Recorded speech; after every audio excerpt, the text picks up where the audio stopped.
नमस्कार। आज हम बात कर रहे हैं मुंद्रा बंदरगाह की। ये गुजरात के कच्छ जिले में है और भारत का सबसे बड़ा निजी बंदरगाह है। जी हाँ, और वाणिज्यिक भी।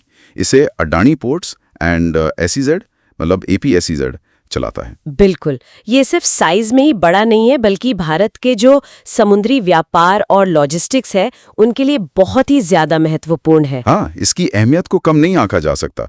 अक्टूबर 1998 में खुला था ये और तब से तो काफी विकास हुआ है। अच्छा। इसमें करीब 24 से 26 बर्थ हैं और इसका ड्राफ्ट भी काफी गहरा है। ड्राफ्ट यानी? मतलब जहाज पानी के नीचे कितना जा सकता है, तो इसका ड्राफ्ट इतना है कि ये बहुत बड़े जहाज जैसे वो वीएलसीसी और केप साइज होते हैं ना, हाँ, उनको भी आसानी से संभाल लेता है। ये बात इसे ग्लोबल शिपिंग रूट्स के लिए काफी जरूरी बना देती है। और दिलचस्प बात ये है कि ये सिर्फ एक पोर्ट नहीं है, ये एक स्पेशल इकोनॉमिक जोन मतलब एसईजेड भी है। सही कहा, जहां व्यापार के लिए अलग थोड़े आसान नियम होते हैं। हाँ, और यहाँ तो हर तरह का माल आता जाता है। ड्राई बल्क, लिक्विड्स, कंटेनर्स, गाड़ियाँ, कच्चा तेल, मतलब सबके लिए यहाँ जबरदस्त इंतजाम है। बिल्कुल। हमारे पास जो जानकारी है वो इसकी क्षमता, इसके प्रदर्शन, जो इसका इंफ्रास्ट्रक्चर है, आगे की क्या योजनाएं हैं, सामाजिक आर्थिक असर क्या रहा है, और हाँ, हाल में एक जांच की भी बात आई है। इन सब पर है। तो आज हम यही कोशिश करेंगे कि इन सब जानकारियों को जोड़कर देखें और समझें कि मुंद्रा पोर्ट आखिर इतना अहम क्यों है, कितना विशाल है ये और भविष्य में क्या हो सकता है। ठीक है, चलिए एक आंकड़े से शुरू करते हैं जो मुझे तो काफी चौंकाने वाला लगा। वित्त वर्ष 2022-23 में मुंद्रा ने अकेले 155 मिलियन टन से ज्यादा कार्गो हैंडल किया। 155 मिलियन टन? हाँ, ये पूरे भारत के समुद्री व्यापार का करीब 11% है। आप सोचे, एक अकेला पोर्ट। ये बहुत बड़ी बात है और ये लगातार बढ़ भी रहा है।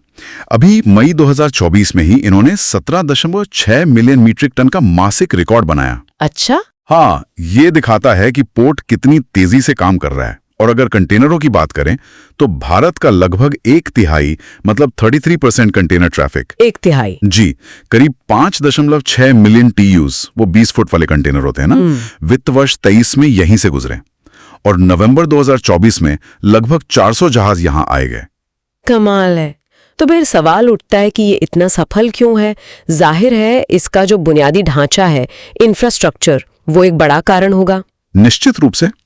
सबसे पहली बात, ये ऑल वेदर पोर्ट है, मतलब हर मौसम में चालू रहता है। ड्राफ्ट गहरा है जैसा हमने कहा, और शायद सबसे खास बात है इसका अपना रेल नेटवर्क। अपना रेल नेटवर्क? हाँ, करीब 69 किलोमीटर लंबा, और ये सीधे देश के मेन रेल और सड़क नेटवर्क जो NHSR हैं उनसे जुड़ा है। अच्छा, तो माल ढुलाई बहुत आसान हो जाती होगी। बिल्कुल, बहुत तेज और एफिशिएंट। फिर यहाँ देश का सबसे बड़ा कोयला आयात टर्मिनल है। 4 बड़े कंटेनर टर्मिनल्स हैं, CT1 से CT4 तक। तेल और लिक्विड्स के लिए बड़े बड़े टैंक फार्म्स हैं और अलग अलग कार्गो के लिए मल्टीपर्पज यार्ड्स भी हैं। और सुनने में आया है कि भविष्य की योजनाएं तो और भी ज्यादा महत्वाकांक्षी हैं। क्षमता को 514 मिलियन टन सालाना तक ले जाने की बात है।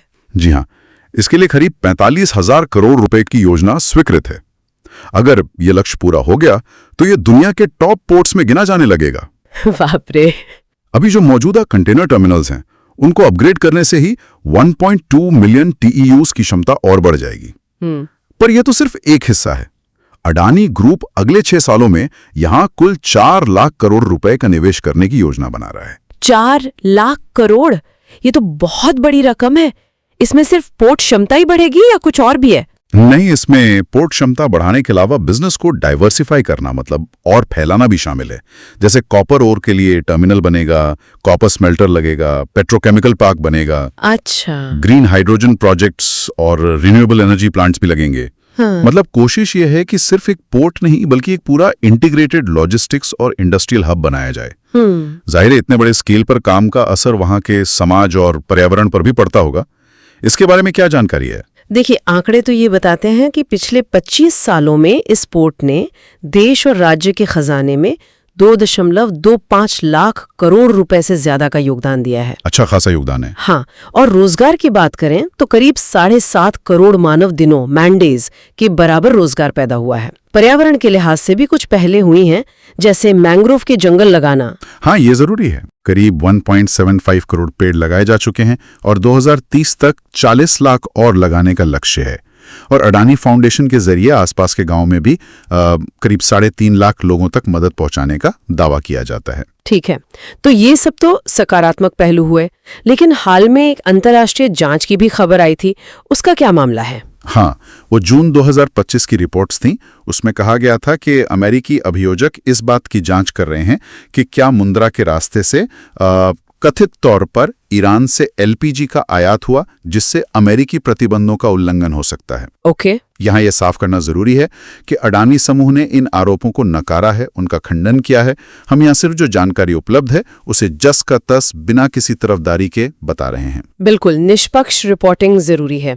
तो अगर हम पूरी तस्वीर देखें तो मुंद्रा पोर्ट भारत में जो प्राइवेट पोर्ट्स का विकास हुआ है उसका एक तरह से प्रतीक बन गया है। सही कहा। गहरा पानी, हर मौसम में ऑपरेशन, बहुत ज्यादा क्षमता, मॉडर्न इंफ्रास्ट्रक्चर, भारी ट्रैफिक संभालना और भविष्य के लिए बड़ी बड़ी योजनाएं। और इसका आर्थिक असर भी काफी बड़ा है। हाँ, और ये अडानी पोर्ट्स का जो एक बड़ा विजन है ना, एक ग्लोबल लॉजिस्टिक्स प्लेटफॉर्म बनाने का, उसका एक बहुत अहम हिस्सा है, एक आधारशिला है।